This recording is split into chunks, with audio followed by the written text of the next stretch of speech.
Ladies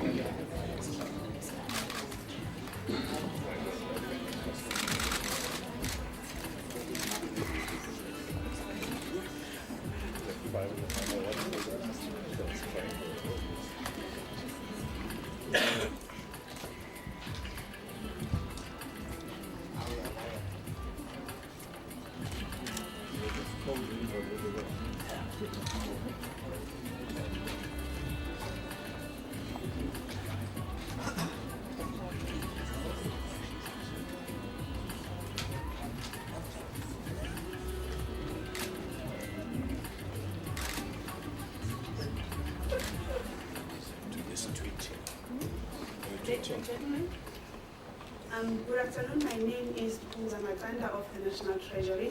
As many of you know, the Minister of Finance, with a delegation from Business and Labour, traveled to the UK and the United States last week on an investor roadshow with international investors. Today, the Minister is here to report back. On the stand, the Minister is joined, and I will start from my left, the Deputy Governor of the Reserve Bank, Mr. Daniel Minele, Mr. Jabuma Kuza, representing Business, Mr. Joseph Makrekeni, representing NACTU, and Mr. Kaskovadi, who also traveled with the Minister to overseas. I will now hand over to the Minister, who will make remarks. After that, we will take questions. Thank you. Minister. Well, good afternoon to all of you. It's so nice to know that so many of you are interested in what investors think about South Africa. And of course, you know that that's the only issue we're discussing this afternoon. So prepare yourself for that. Traditionally, the National Treasury, immediately after the budget and the medium-term budget policy statement, undertakes a roadshow. Sometimes it's called a deal roadshow, at other times it's called a non-deal roadshow, meaning we are looking for money or we're not looking for money. So this was a non-deal roadshow. My Director General advises me that I have to specify that, otherwise we get into trouble with the SEC of the United States. And it was very encouraging to have a number of business leaders, trade union leaders, at one or other stage during this 1 week, a very tough ride across the globe. We started in London, went to Boston, and then to New York, and then got back. Now, amongst the people who are sitting here that were part of the road show, they're going to take a bow, you see. The Director General, who led the National Treasury team, will stand up and take a bow now. Colin Coleman, representing himself. Wendy Lucas Bull, Dennis George, and the boss of this enterprise here, Nikki Newton King, a number of officials who are sitting behind them, and in addition to the two trade union leaders we have here, we had Jojo James, the senior deputy president of COSATU, who was with us but is unable to be here. So Mr. Makakeni is representing all three union federations. Of course, in front of you, you have Mr. Kubage of the Banking Association. I don't know whether he wants to sit and take a bow or stand and take a bow. The Deputy Governor of the Reserve Bank, Mr. Daniel Minelli. And the reason we've got Jabu Mabuza here, he helped a great deal to make sure that we go as a united team on this visit. In addition, the person who's not here but who stayed throughout the trip, much to his credit, is Mr. Christo Visa. And he was there right up to Thursday in New York. Now, the purpose was to meet as many investors who are holding either bonds or shares of equities in the South African market. If we take a total of all of the firms that were represented and the assets that they have under their management, it probably runs into tens of trillions of dollars. In respect of ourselves, the investors that we met hold in excess of 600 billion rands. of the total of approximately 2 trillion rands that we have as government debt. So these are very important role players who will still play a role in providing debt to South Africa or investing in the Joburg Stock Exchange in the future, and therefore it was important to explain to them what is the budget about, what are the fiscal numbers about, where do we see growth coming from the South African economy, and so on. Amongst the more than 250 individuals that we saw, and the number of asset management and other investment companies, the questions that they asked primarily were about these main categories. Firstly, they understood from the budget what our fiscal framework was, but we're interested in what were the fiscal risks that we faced. In other words, if we say we're going to have a 2.4% deficit 3 years from now, what could potentially endanger the achievement of that deficit? How determined was government to achieve that deficit, and whether we had the space to do so both on the expenditure side and on the fiscal side. The answers to those questions were very obvious and clear, that as a country we've shown a great deal of fiscal discipline over the 20 years of democracy, and we intend to continue to do so, that we had a lot of space if we needed it to cut expenditure further, and in fact in commencing a new cycle for the next budget, we'll be taking a very careful look at many programs in a different kind of way in order to establish what do we really need to spend money on in government, and what can we do without as government as well, if the circumstances around us don't change, if growth doesn't become higher, and if revenue doesn't actually increase as well. Clearly, the second area of risk is growth. So there was a lot of focus on growth. Where are you going to get economic growth from? And if the economy slows down, what options do you have? And again, we were able to address those questions. But I'll come back to the issue of growth in a moment. The third issue is what kind of imposition are the state-owned companies and their financial status making on the fiscus? And what risks do they pose? You'll be aware that for some time now, we've been saying as government, and this has been reinforced by the Deputy President, who's now leading a government team on the reform of state-owned enterprises or companies and the implementation of the Presidential Review Commission and its recommendations on state-owned companies, that the ideal state we want to get to in a few years' time is that many of these companies operate on the strength of their own balance sheets, that we want to undertake a review of the minor state entities that you see, particularly at a provincial level, and understand what level of overlap and duplication there is, so that we can rationalize many of the smaller ones, whilst attending to the governance, management, and financial stability in each of the major ones that we are dealing with.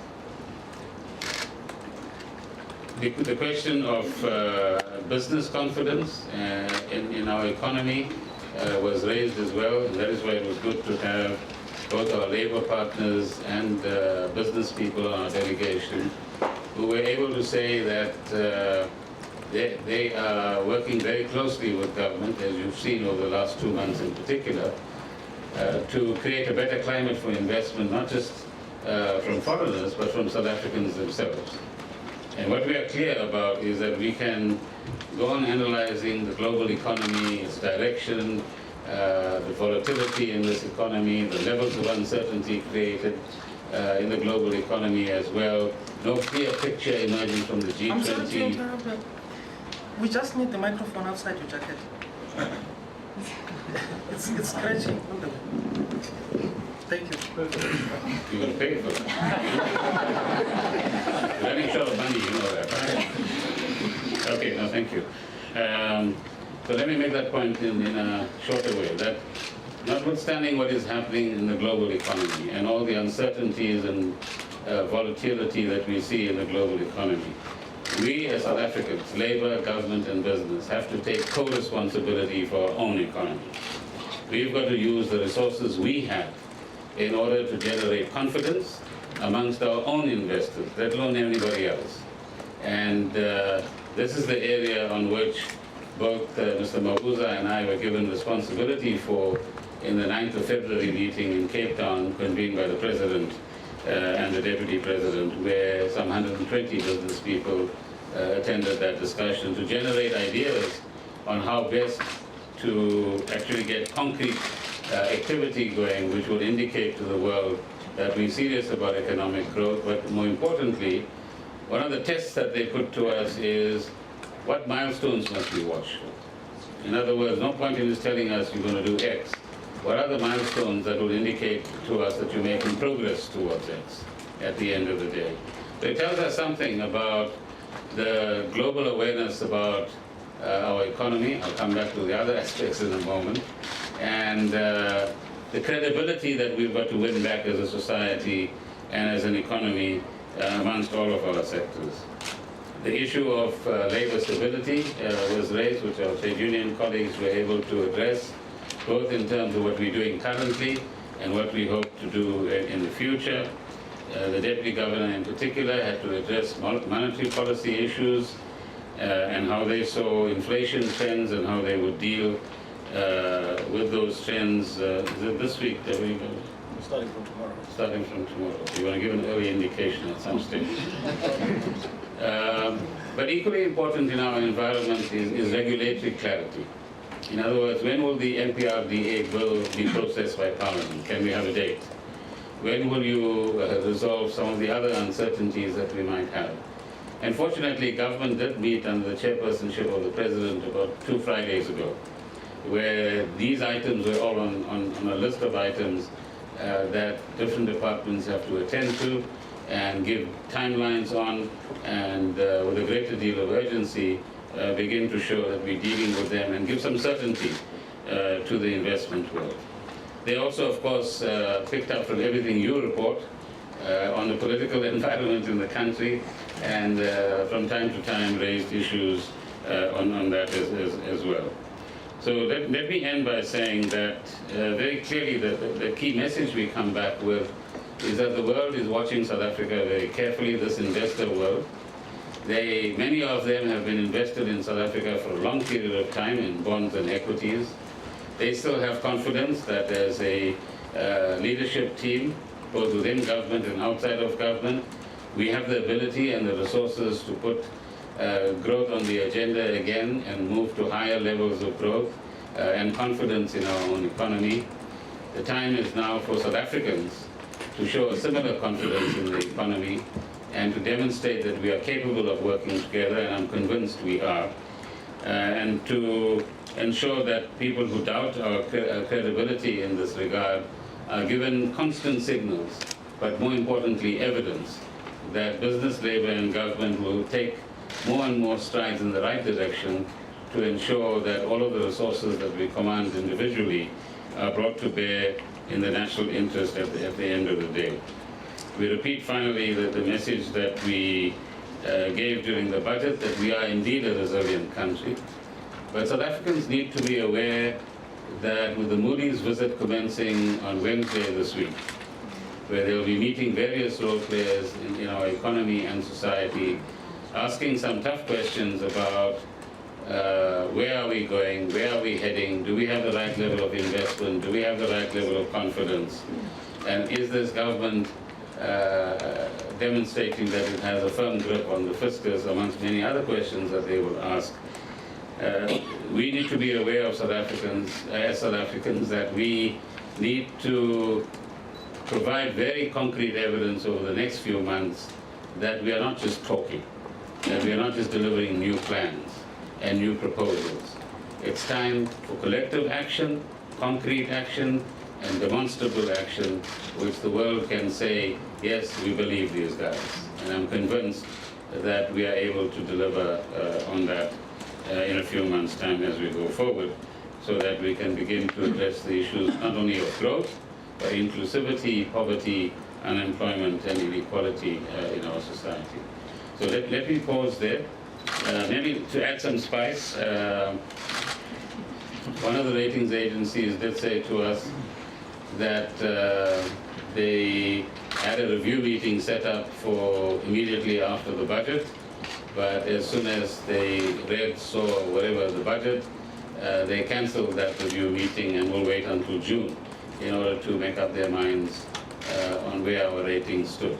So even our interactions with the three ratings agencies, including senior people from Moody's, was an extremely constructive interaction, and one, I hope, will mean that we'll be given some breathing space to demonstrate that we can concretely take South Africa's economy in a very different direction. Thank you very much. Thank you, Minister. We will take questions. Please identify yourself and the media house you represent, and before you ask a question, we shall start in the front, Stephen. Good morning, good afternoon. Stephen Critters from Eyewitness News. Good afternoon, Stephen Critters from Eyewitness News. Minister, I took your health warning at the beginning seriously, but I'm going to have to ask the obvious question, I'm afraid. And I have the right to not answer, but go ahead. Absolutely. We're a democracy, so you can The Gupta family, to your knowledge, did they or a member of their companies or JSE Duarte offer Deputy Minister Mcebisi Jonas the position of Finance Minister?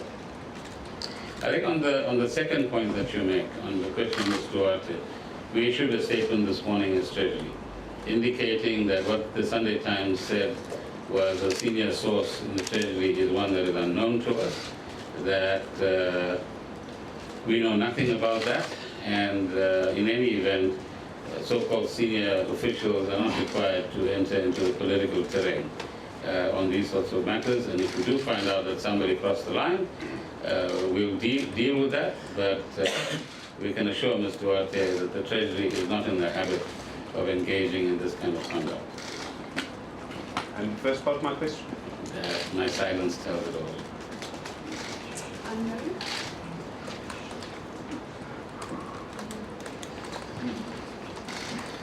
Thank you. Mary Mesa from the Sunday Times. One of the concerns which investors consistently raise about South Africa's economy is the need for labor reform. I was wondering on this trip whether the investors that you met raised that question again, and what sort of response did our labor representatives give them, and what sort of assurances could they give them about increased labor stability in the country? We'll take the next one. Right next to you. Thank you, Minister. Sam Kokeli from Business Today. Could you please give us an example on political questions that were asked on the roadshow? Thank you. Some specifics, examples? Thank you. Olan Banda from the City Press newspaper. Minister, you spoke about political questions that were raised by investors.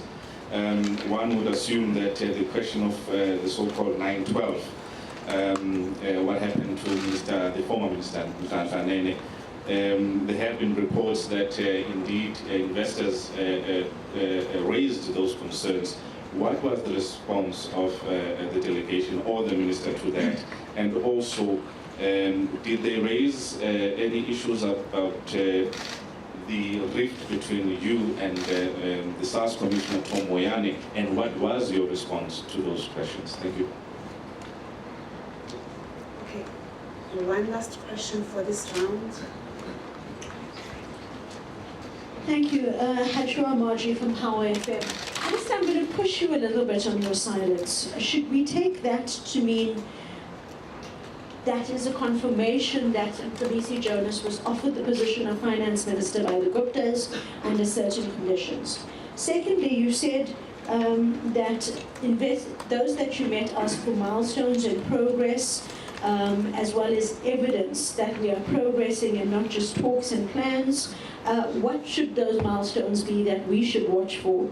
And then while you were away, former President Kgalema Motlanthe said to us that he's concerned about the rate in which government is borrowing money, which includes SOEs. He gave a number of 11 billion rand a day was being borrowed internationally by government and SOEs. Did any of those that you met with raise any issues around whether or not they're concerned about South Africa's ability, our ability as taxpayers, to pay back those huge sums? Okay, thank you. That is it for this round.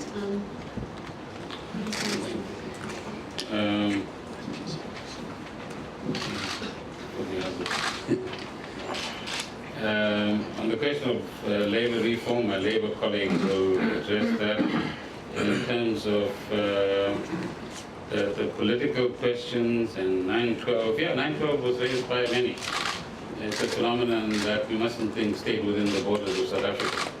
Anybody and everybody that has an interest in South Africa observed what was happening at the time. All they want is indications of stability, and we assured them as the Treasury that we are here to do a piece of work, and we will continue to do that piece of work as long as we can, and we're prepared to serve the country as is required. Moyane and company, often you guys get it wrong. You know, Moyane is not a minister. He's the equivalent of the head of an administration. So that's the first thing. There's no equality between Moyane and a minister. Secondly, the president has said he's got a process that's dealing with this matter, so let's give it a bit of time. But certainly that issue was raised as well.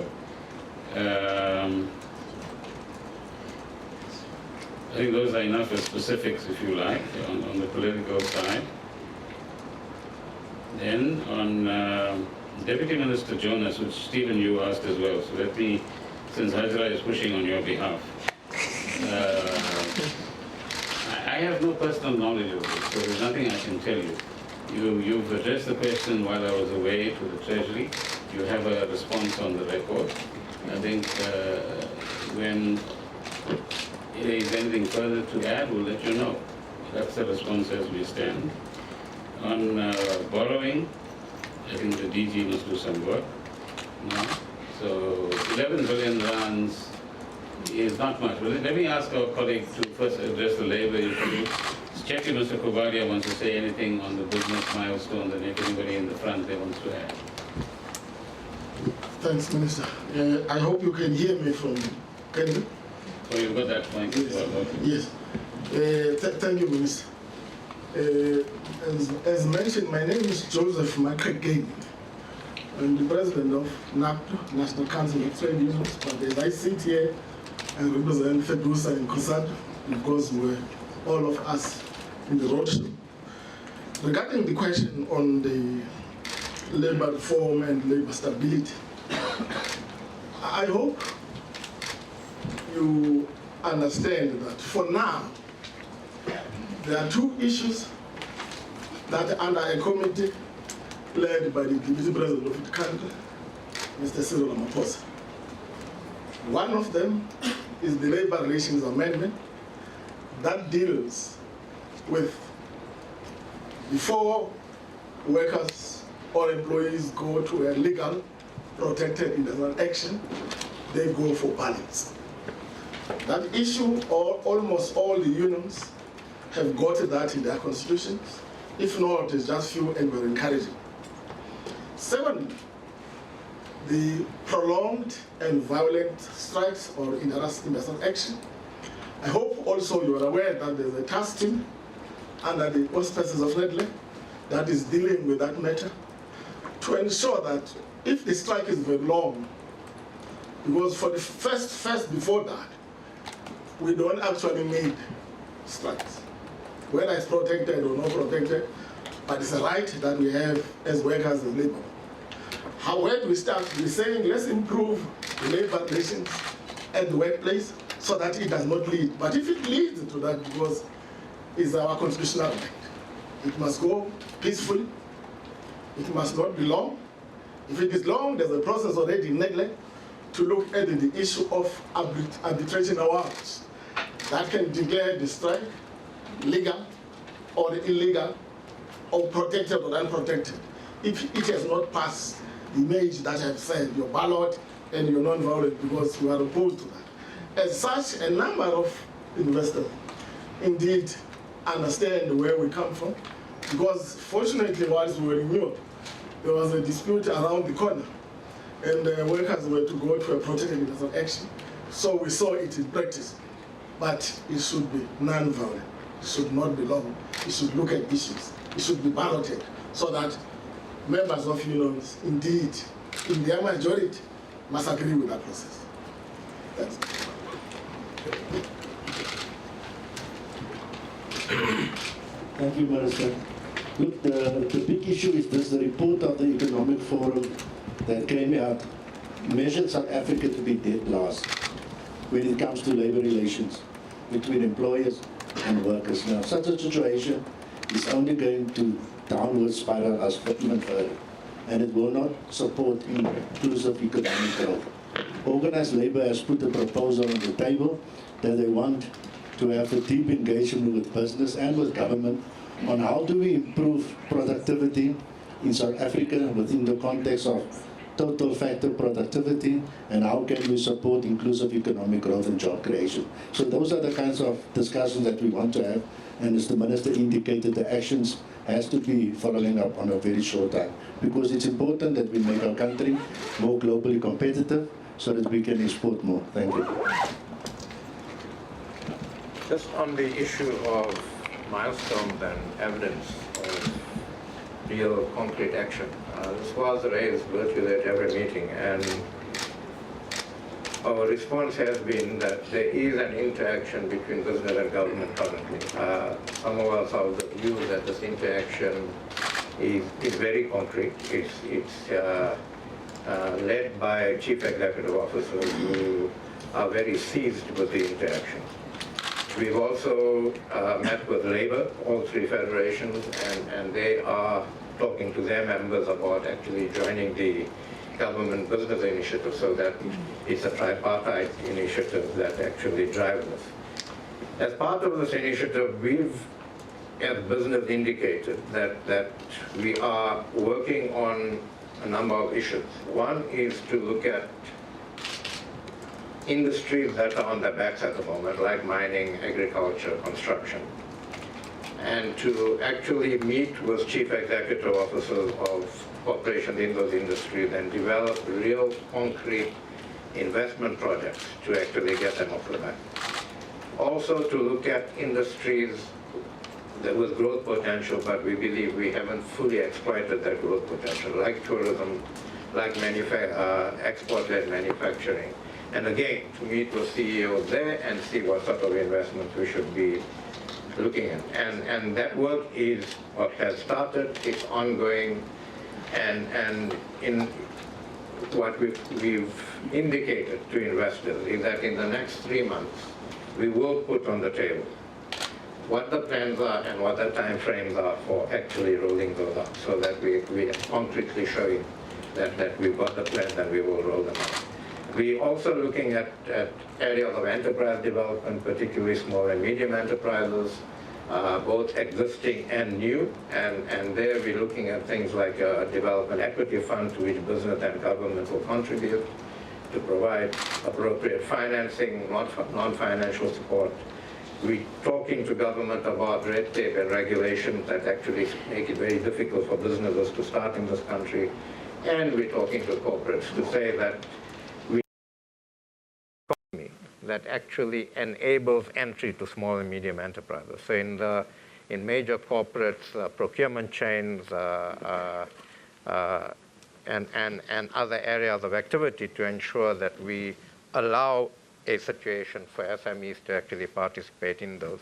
And we will put some concrete stuff on the table around that in the next 3 months as well. So that's a commitment from business, all the work we're doing to actually really show traction. And we believe that if we have this tripartite arrangement related to that we can actually take that up even a notch further. And the final point was about government borrowing. So we have to respectfully disagree with the former Deputy President. And we've spoken about the 11 billion before. Shouldn't be strange to you, but let the Director General explain.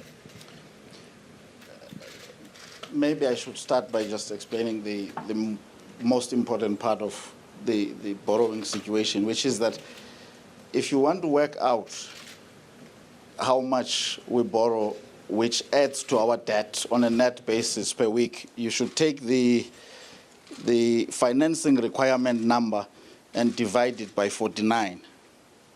It will not come to 11 billion. And of course, let me add quickly then to that, which an important point, which is that our debt is affordable, it is sustainable. We are very transparent about it. The reason the market is lending us money is because they know the situation, not only now, but also it projected into the future. It is important, of course, as the budget that was presented on the 14th sought to demonstrate that we must stabilize that debt. It must cease to rise. It must reach the peak and possibly, in fact, definitely begin to fall beyond that point. Where does 11 billion come from? The difference between what you will get when you divide that financing number by 49, which is the number of weeks, is that government does have to borrow more in any given week to finance the mismatch between the inflows in the different revenues and the outflows in terms of the expenditures, what we transfer to local government, provinces, and departments as per the requisitions. So a significant part of that is cash management. It's cash management largely relating to treasury bills, the maximum or the longest of which is a year.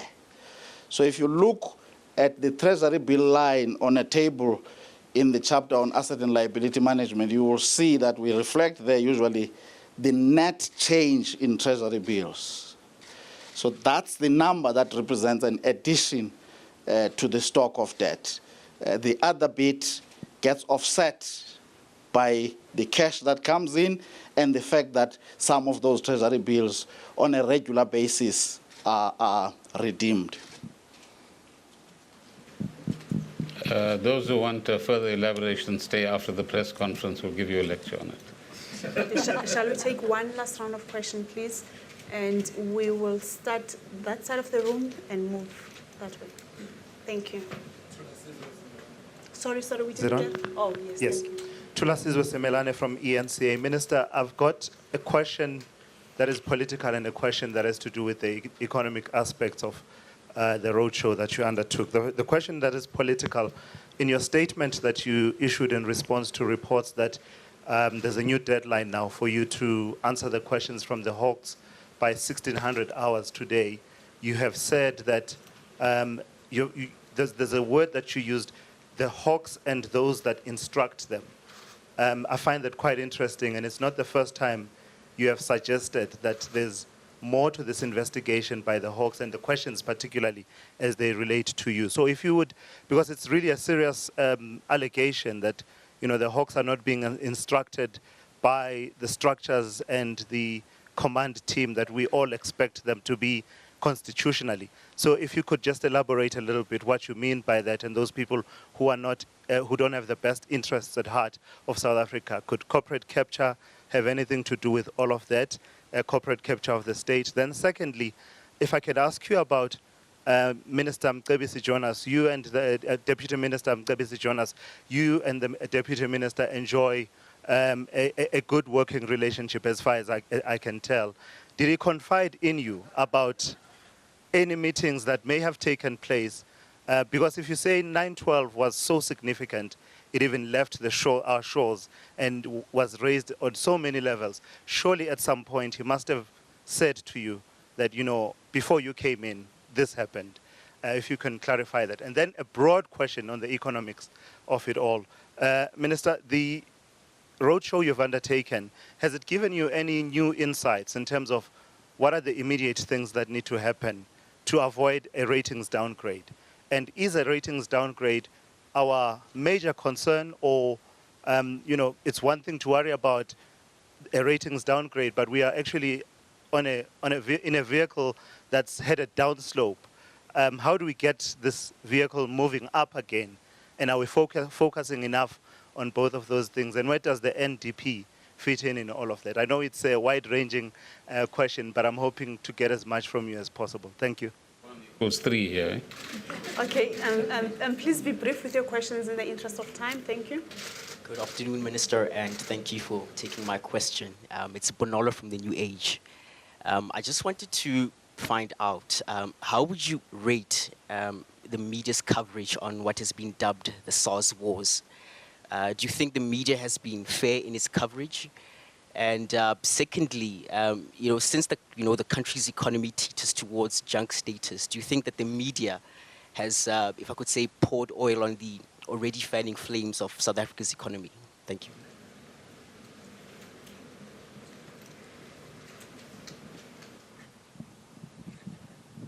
Afternoon, Minister. Foneko from Reuters.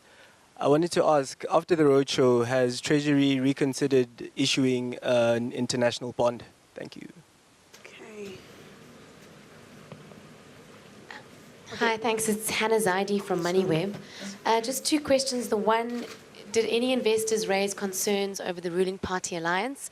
And kind of, was any discomfort expressed around that alliance and the power that Labour appears to wield over the ruling party? And then another question on the budget review, did investors express any kind of disappointment on, we wanted to see that in the budget review, or this in terms of tax changes or anything related to the budget that they were hoping to see and didn't see? Thanks.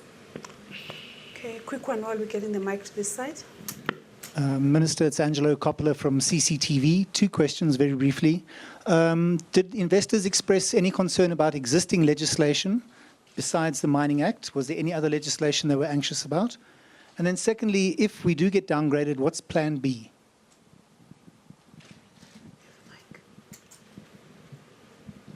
Thank you.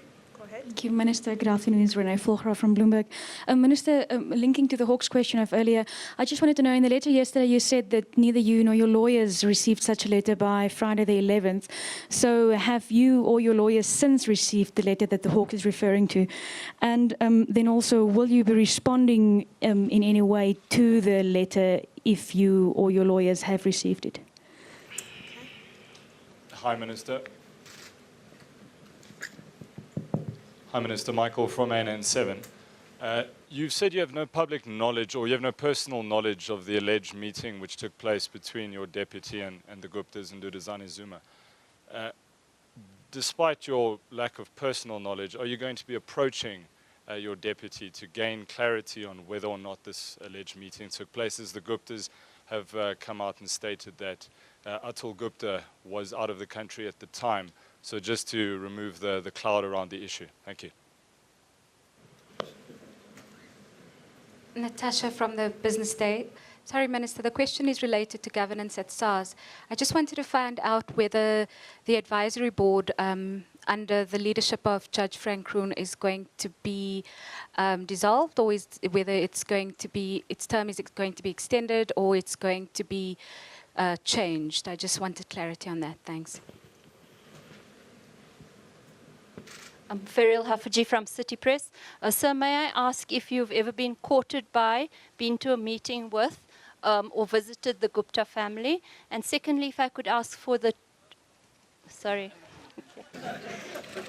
And may I ask, what would be the top 5 things on the table's agenda as concrete evidence or milestones to be met over the 3 months before we face the next ratings set of inquiries?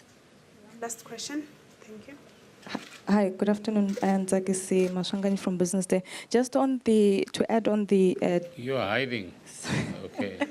Just on the, to add on the questions that have been asked on downgrades, did investors say anything about a downgrade to junk and whether they would still find South Africa attractive should that happen? Thank you.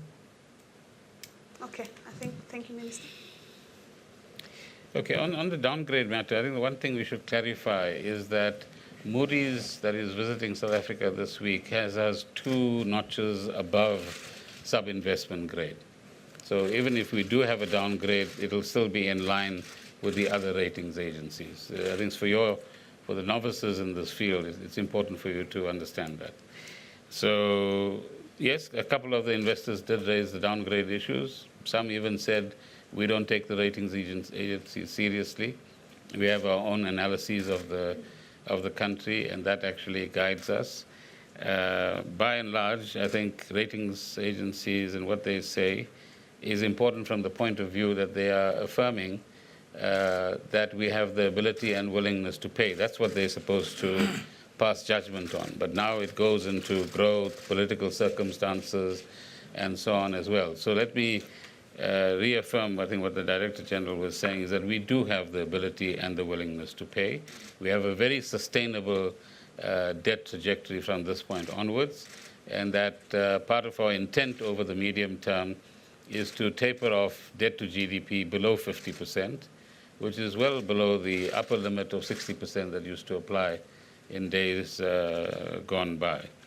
On new insights from the road show, yeah, the new insight is that they listen to everything you say very carefully. So that relates to the other question as well. People who are invested in any country, this is not unique to South Africa. It'll be the same with Turkey, with Brazil, with any other emerging market country that might have one or other phenomenon developing.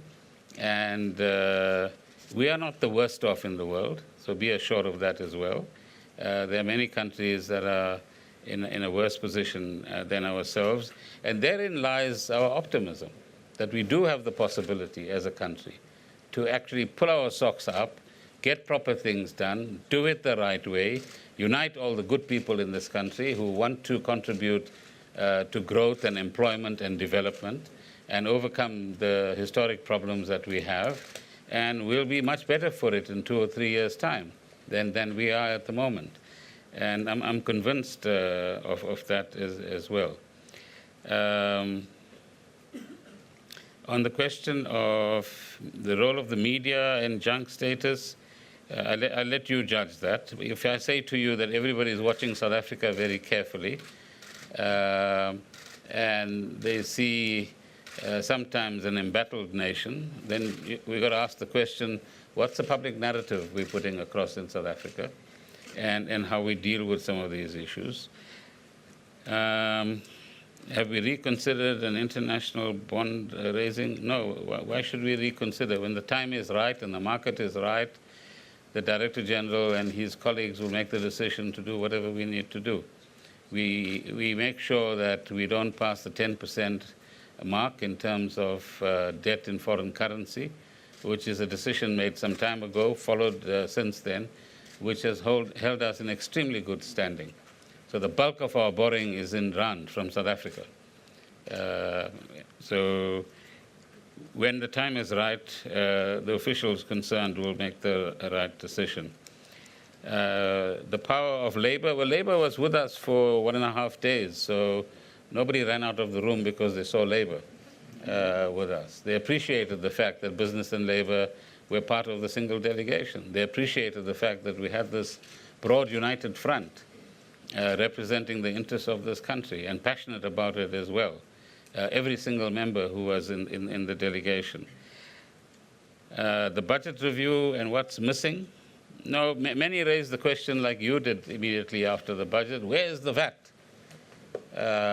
So we pointed out there was no need for VAT at this stage. Whether it's VAT or another kind of levy, or it's the tax you're going to pay on the next sugary cold drink that you're going to have, or the next income bracket that we might introduce, those are all options available to us in the next 2 years. So they were quite satisfied with that answer. Any concerns about other laws? No, not really, except they want certainty around some of the laws that we might have created uncertainty around. And like I said, from a government point of view, we understand that and will be responding to it. What's the plan if we get downgraded? Get upgraded. Simple plan, but it's not as simple to do. Once you get downgraded, on the average, it takes you, 5 years or more to work your way up again. So you don't want to end up there as a country, for whatever reason. And that's why we make this earnest appeal at all times. Don't worry about all this other news that is circulating in the air. Focus on what's good for the country, what's good for the economy, and let's do our best so that future generations will actually say this generation did try its best and left behind a much better and more stable economy than we might have had before. The ferial question. Which one?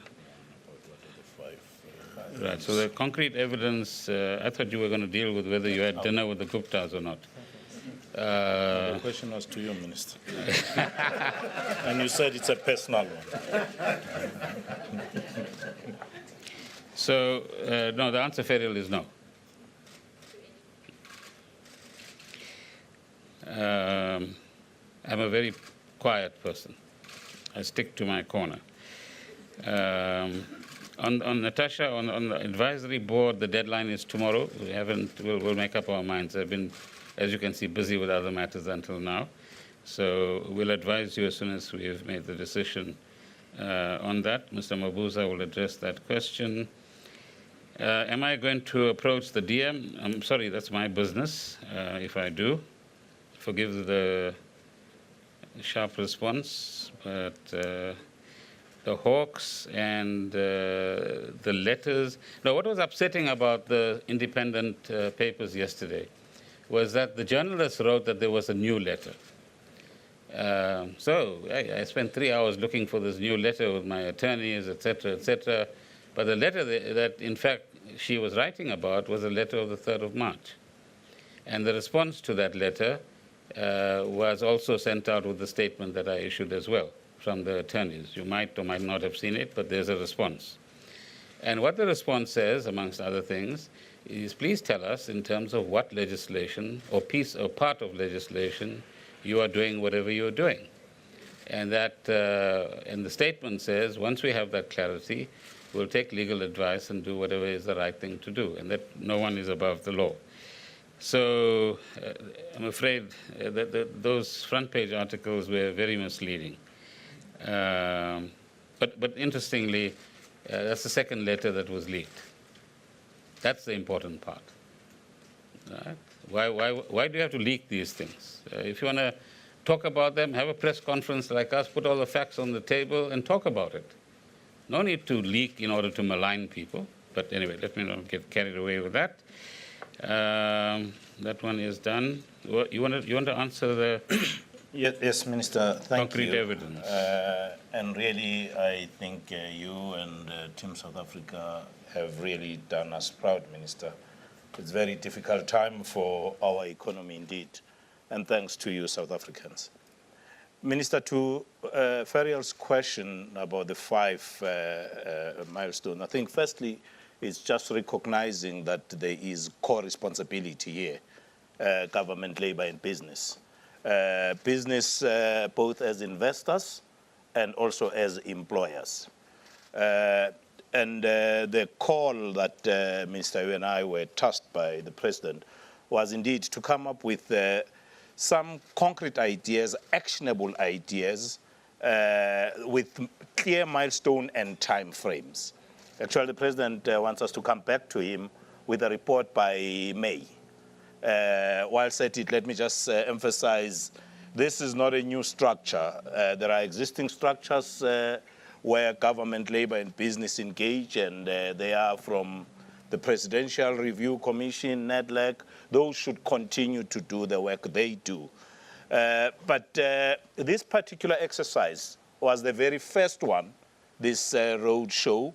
But more importantly, the most important thing that the team tried to achieve was at least to get all South Africans just to understand that we are in a crisis stage.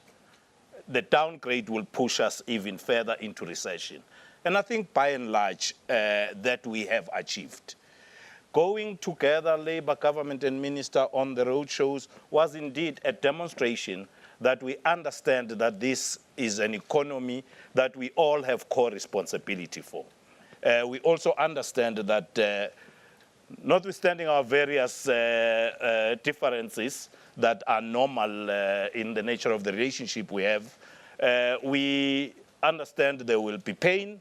There will be more pain if we get downgraded. There will be trade-offs that we need to make, all of us. The second 2 points, Cass did speak to them, was the 2 projects that have got these other work streams that are working on. The one was on the small and medium enterprise, and the work that is being done there was, as Cass said, identify the many institutions that are funding small and medium enterprise. Look at what it is that are the gaps there. What is it that needs to be improved? And there is a piece of work that Adrian Gore and Brian Joffrey have done to pull this together. We should be ready to be reporting to the minister for sign-off and then take it to the president in due course. And we found that there is more than just the unavailability of money. Money seems to be, there's a lot of. Its ideas is, sounds silly, the difference between turnover and profit. Being paid on time. Small business getting their money on time means a lot to them. Currently, government, who are a big supplier to customers of small business and big businesses, they pay 90 days from date of summons. By then, there is no small business around. The other area was on these vulnerable and potentially job-creating industries. And Cass has spoken about that, to see what are the gaps, what are the challenges, what are the opportunities in those. And we are ready in the next week, Minister, to be coming back to you to present the work that Sim Shabalala and Dr. Dan Machila are convening. They've spent a lot of time with the banking community looking at those, as Cass said, from mining to agriculture to tourism, and indeed manufacturing, pharmaceuticals, and such industry. So, Minister, those are the 5 things that we're working on, Fariel, and we do think they are with certain milestones and they are with certain time frames, and we will be able by May to present this and demonstrate that some of this can be done immediately. Okay, as we round up, I'm going to ask Mr. Manere if you'd like to add a word or two. They have to hear you, you've come all this way, Microphone somewhere. Oh, I've got wired up here. You're wired. Thanks, Minister. Maybe just briefly to indicate the kind of issues that investors raised with regard to monetary policy as we met with them. I think the key issue, not surprisingly, was around this dilemma and the policy dilemma of having to counter rising inflation pressures in an environment of weaker growth. They wanted to understand how we see the risks to the inflation outlook, issues around the depreciation in the currency, the extent of pass-through. Given the adjustment to our forecasts at the time of the January meeting, they wanted to understand what informed. You'd recall that the forecast deteriorated quite sharply, and obviously the discussions and deliberations that informed the 50 basis point adjustment at the time of the meeting. Other issues had to do with the impact that the drought would have on food prices and how that would feed into inflation dynamics, and also the issue around how we assessed the level of our potential growth rate, and of course, not surprisingly, issues around inflation expectations. If we were concerned that risks that come out of the wage setting process might dislodge inflation expectations, what the implications for that might be in terms of the policy. Those were, in the main, the issues that were being asked. There was, I think, 1 or 2 questions in the wake of the developments in December that was asked around central bank independence, and those fears could be allayed. Okay, the front row, any additions?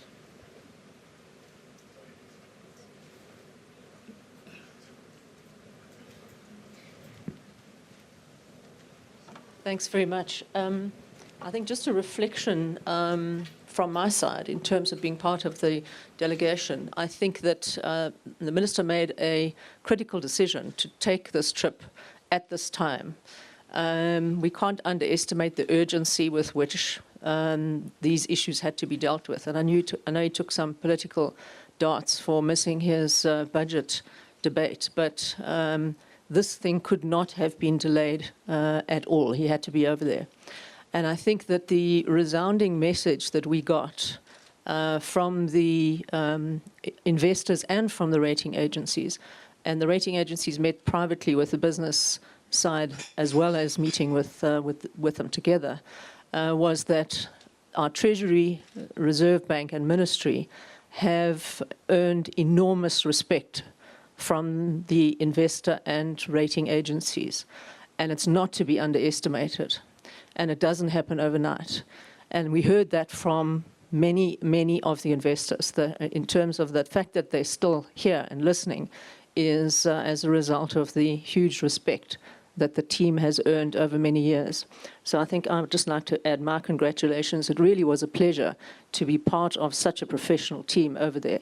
And I think the message that we sent going collaboratively, business, labor, and government, sent a message of change already to that market. They want more from us, but at least this was a signal that sent something very serious to them, that something is different in terms of the way we're addressing this. Okay, so on that note, we have many things going for us in South Africa. I think more of us need to appreciate that and communicate that, and we can, if we work together, avoid the downgrade, get higher economic growth, and begin to take this country even into higher terrain and better terrain than we might find ourselves at the moment. So we hope our optimism has infected you as well. Thank you very much.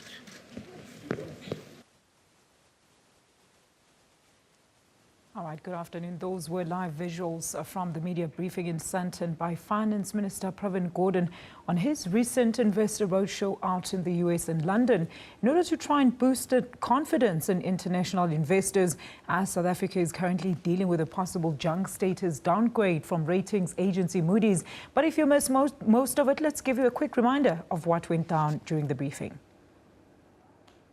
Finance Minister Pravin Gordhan has briefed the media on his recent investor roadshow to London and the United States. He was joined at the briefing by business and labor leaders who accompanied him on the roadshow. Now, their aim was to speak to investors in a bid to stop ratings agencies from downgrading South Africa's investment ratings to junk status. The briefing took place at the JSE in Johannesburg.